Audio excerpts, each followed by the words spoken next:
성경 봉독하겠습니다. 로마서 7장입니다. 1절부터 우리 13절까지 말씀입니다. 1절의 말씀부터 함께 합독하시겠습니다. 형제들아, 내가 법하는 자들에게 말하노니 너희는 그 법이 사람이 살 동안만 그를 주관하는 줄 알지 못하느냐. 남편 있는 여인이 그 남편 생전에는 법으로 그에게 매인바 되나 만일 그 남편이 죽으면 남편의 법에서 벗어나느니라. 그러므로 만일 그 남편 생전에 다른 남자에게 가면 음녀라. 그러나 만일 남편이 죽으면 그 법에서 자유롭게 되나니 다른 남자에게 갈지라도 음녀가 되지 아니하느니라.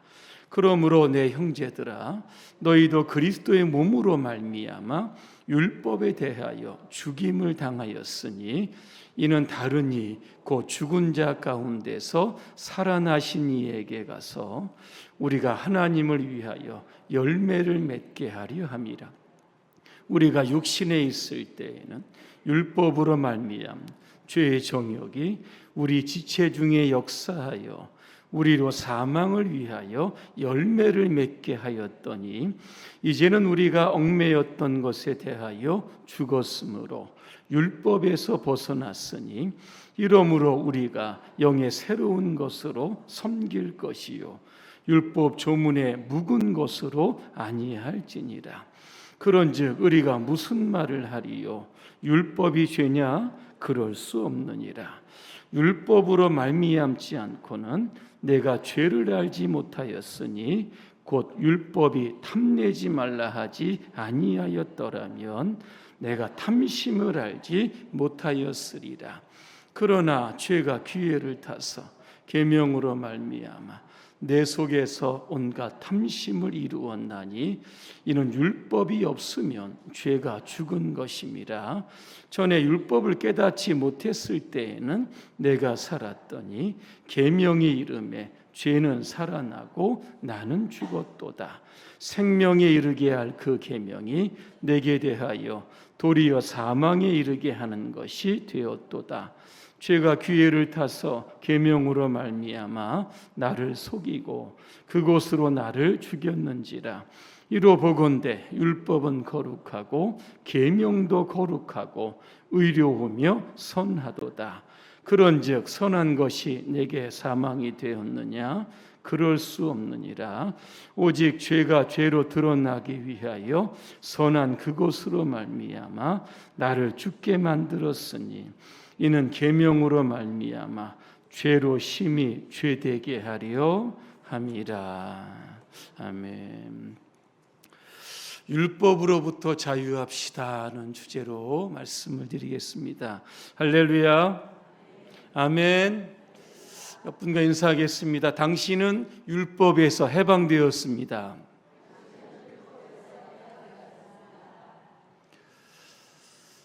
우리가 예수 믿고 나면 우리의 삶에 변화가 생깁니다.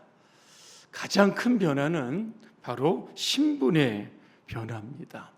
우리가 예수 믿기 전에는 죄의 종이었다, 그렇게 성경은 말씀합니다.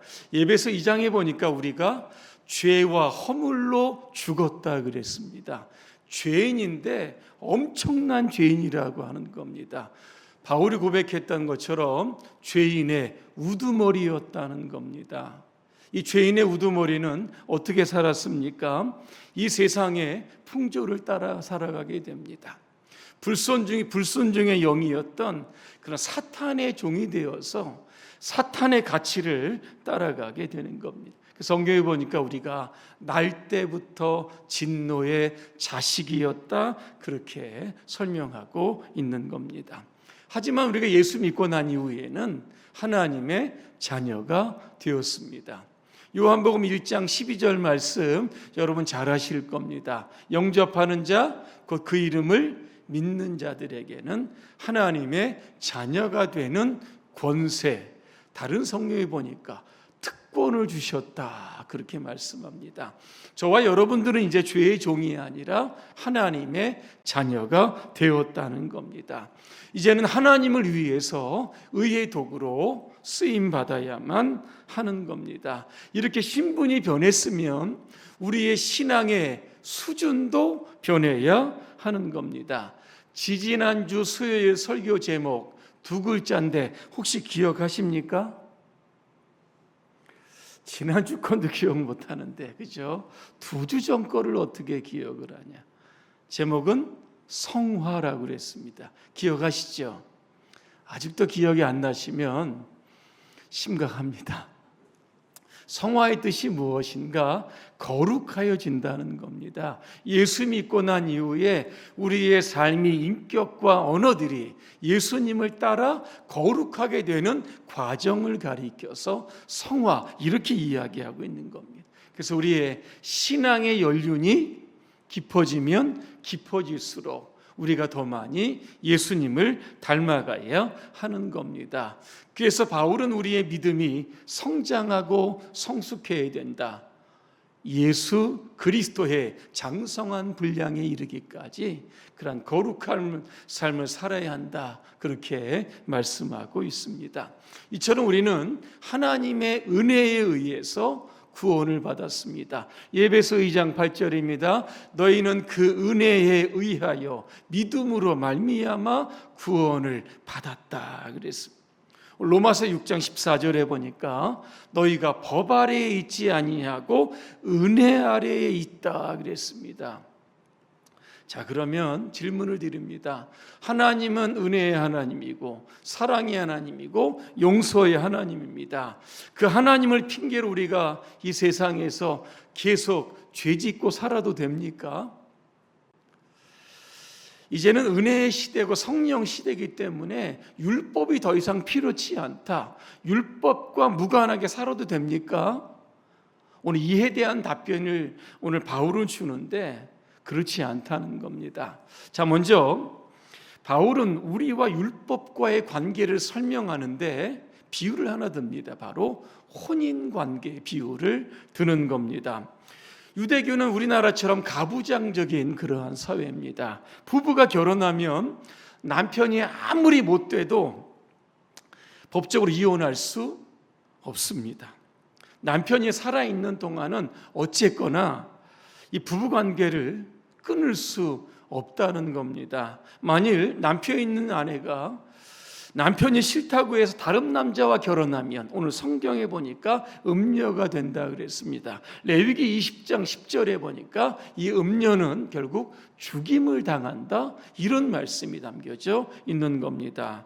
자, 그런데 남편이 죽으면 상황은 달라집니다. 이 여인은 자유로워지는 겁니다. 그래서 다른 남자와 얼마든지 결혼해도 문제가 되지 않는다는 겁니다.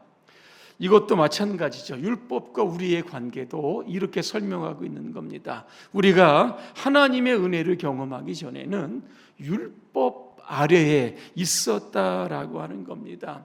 율법의 여러분 역할이 뭔지 아십니까? 뒤에도 조금 나오지만 우리가 하나님 말씀을 지키지 못하면 저와 여러분들 향해서 뭐라고 이해합니까? 율법이 당신은 죄인이다. 이것이 바로 율법이라고 하는 겁니다.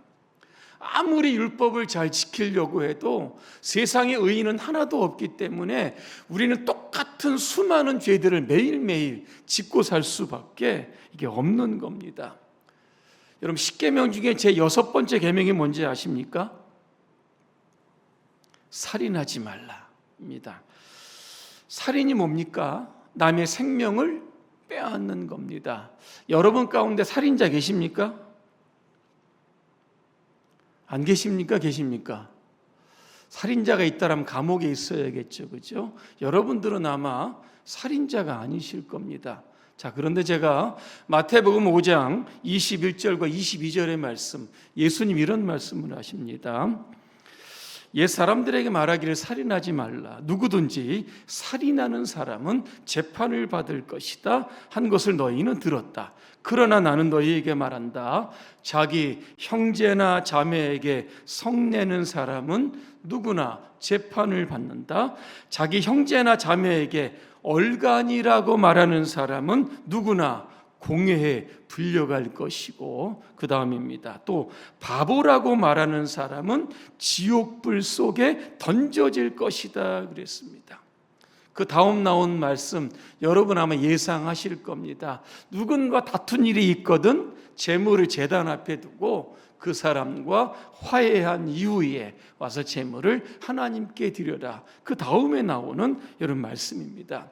요한일서 3장 15절입니다. 그 형제를 미워하는 자마다 뭐라고요? 살인하는 자니 그랬습니다. 예수님을 미움을 살인과 이런 동등시하고 있다라고 하는 겁니다. 물리적인 살인도 살인이지만 미워하는 것도 인격적인 그런 살인이라고 하는 겁니다. 이 말씀에서 여러분 자유로운 분 계십니까? 여기에 살인자가 안 계시다고 하셨는데 정말 그렇습니까? 예수님의 입장에서 보면 저와 여러분들은 다 살인자입니다. 왜? 분노가 있습니다. 누구를 향해서 욕을 하기도 하고 미움의 마음을 가졌다고 하면 살인자라고 하는 겁니다. 여러분 10계명 중에 7번째 계명 뭔지 아십니까? 뭐죠? 오늘 질문을 굉장히 많이 합니다. 간음하지 말라 그랬습니다. 주님 말씀합니다. 누구든지 여자를 보고 음욕을 품는 자마다 간음했다 그랬습니다. 남자분들은 이 계명에서 자유롭지 못하다는 겁니다. 그러니까 율법이 이렇게 우리가 죄를 짓지 않고 살려고 해도 뭐 물리적인 죄뿐만 아니라 우리 내면 쪽에서 생각 속에서 있는 수많은 죄들을 가리켜서 자꾸 죄인이라고 하는 겁니다. 이 신앙생활에 여러분 기쁨이 있겠습니까? 사도 바울이 뭐라고 이야기합니까? 오라 나는 곤고한 사람이로다. 이 사망의 몸에서 누가 나를 건져낼 수 있을까? 이렇게 탄식하기도 했다라고 하는 겁니다. 그러면 우리가 율법으로부터 여러분 자유롭게 되는 방법이 무엇입니까? 우리가 죽든지 율법이 죽든지 둘 중에 하나는 죽어야 되는데 율법은 죽을 수가 없습니다. 오늘 7장 12절에 보니까 율법은 거룩하며 계명도 거룩하고 의롭고 선하다는 겁니다. 그러면 누가 죽어야 합니까? 저와 여러분들이 죽어야 합니다. 어떻게 죽습니까? 오늘 4절에 보니까 그러므로 여러분도 그리스도의 몸으로 말미암아 율법에 대하여는 죽임을 당하였다 그랬습니다.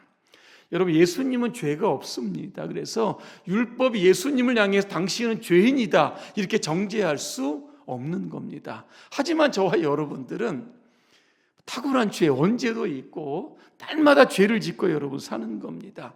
죄 때문에 괴로워하고 죄책감 때문에 신음하는 저와 여러분들을 위해서 예수님은 대신 십자가에서 죽으셨다는 겁니다. 갈라디아서 3장 13절입니다. 그리스도께서 우리를 위하여 저주를 받은 사람이 되심으로써 우리를 율법의 저주에서 속량해 주셨다 그랬습니다. 이제는 우리가 신분이 바뀌는 겁니다. 그렇죠? 이제는 율법에 매여서 죄를 짓는 그런 죄인이었었는데 이제는 우리를 위해서 죽으시고 부활하신 예수님께 속하게 되었다. 오늘 성경은 말씀하고 이게 바로 7장 4절에 있는 말씀입니다.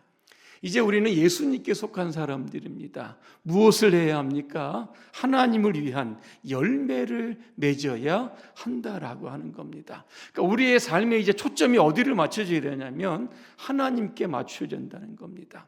이게 거듭난 사람이고 이게 은혜 받은 사람들의 이제 책임과 역할입니다. 근데 만일 우리의 초점이 하나님을 향한 것이 아니라 예전으로 자꾸 퇴보를 하는 겁니다. 율법으로 자꾸만 돌아가는 겁니다. 7장 5절에 뭐라고 되어 있습니까? 우리가 육신에 있을 때에는 율법으로 말미암는 죄의 정욕이 우리 지체 중에 역사하여 우리로 사망을 위하여 열매를 맺게 하였다. 이렇게 말씀하고 있습니다. 여러분, 우리가 어떤 죄를 짓게 될까? 별로 짓는 죄가 없는 것 같은데 갈라디아서 5장 19절과 21절에 보니까 죄의 목록들이 나옵니다. 여기에 이렇게 보니까 온갖 음행과 분쟁, 시기, 당짓는 것, 불리한, 이단, 술 취함, 이런 것들이 나와 있습니다. 이 죄의 결과가 뭐와 연결됩니까? 사망과 연결이 된다라고 하는 겁니다. 근데 우리는 이제는 상황이 바뀌었습니다. 율법에 매인 사람이 아니라 오늘 6절에 보니까 영의 새로운 것으로 섬겨라, 그렇게 말씀하고 있습니다. 율법 조문에 매인다는 것이 뭘까? 또 질문합니다. 10계명 중에 네 번째 계명이 뭡니까? 안식일을 기억하여 거룩하게 지켜라 그랬습니다. 자, 율법 조문에 매인 사람이 안식일을 지킵니다. 여러분, 어떻게 지킵니까? 주일 예배 빠지면 하나님께서 벌 주실까 봐, 주일 예배 빼고 어디 놀러 가면 사고 날까 봐, 그죠? 이런 강박감이 있는 겁니다. 빠지면 율법으로 우리를, 너는 주일에 빠졌기 때문에 너는 하나님께 당연히 벌 받을 사람이야, 그런 강박감이 우리 가운데로 들어온다는 겁니다. 자, 이런 마음을 가지고 주일에 교회에 오는 겁니다. 마음이 기쁘겠습니까? 억지로 그냥 자리에 앉아 있다가 예배 끝나면 집으로 돌아가게 되는 겁니다. 그런데 영의 새로운 것으로 섬긴다, 이게 뭐냐면 성령입니다. 이제 우리가 예수 믿고 구원받았으면 우리 안에 내주하시는 성령의 지배와 통치를 받아야 되는 겁니다. 성령은 인격적입니다. 우리에게 강요하지 않으시는 겁니다. 하나님의 말씀을 깨닫게 하고 십자가의 사랑을 통해서 우리에게 감동을 주는 겁니다. 이런 분들이 교회 올 때 어떻게 옵니까? 기쁜 마음으로 오는 겁니다. 나 대신 죽었던 그 예수님을 위해서 내가 열심히 찬양하고 기도하고 말씀을 통해 내가 예수님처럼 내가 살아가야 되겠지라고 하는 그런 결단과 각오의 마음을 가지고 교회에 오게 된다는 겁니다. 그래서 우리가 신앙생활하면서 율법에 따라가면 굉장히 신앙생활이 기쁘지 않지만 오늘도 성령을 따라가게 되면 우리 안에 기쁨과 평안을 주시게 되는 겁니다. 이번 한 주간도 여러분 살아가시면서 율법이 오늘도 우리의 죄를 여러분 깨닫게 해줍니다. 꼭 필요한 겁니다. 죄다를 깨닫게 하면 우리가 회개하면 되는 겁니다. 그러면 성령님이 우리 안에 죄사함의 기쁨을 주시는 겁니다. 다시 회복이 되어서 주님을 위해서 열심히 살아가게 되는 겁니다.